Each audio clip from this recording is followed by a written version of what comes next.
do ta bëjmë hartimin e planit zhvillimor komunal. Është kushtetuta e planifikimit të gjithë qytetit dhe të fshatrave.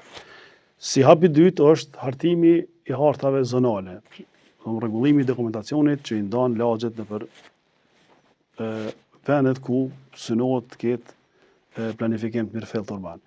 Pas saj do të kemi një inspekcion i cili funksionon dhe që nuk i shërben kryetarit të komunës, që nuk i shërben partisë për shtet.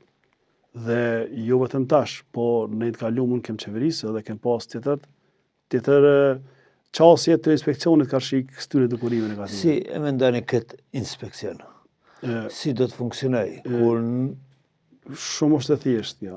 Vetëm se unë që kam garu tash për me marrë besimin në Sëdorve Gjilanit, nuk kam hyrë për miratu familjarët e mi. As punësime familjare, as mu pasoru për mes tendereve, e as me uzurpu me leju familjarët e mi me zonën hapësira publike.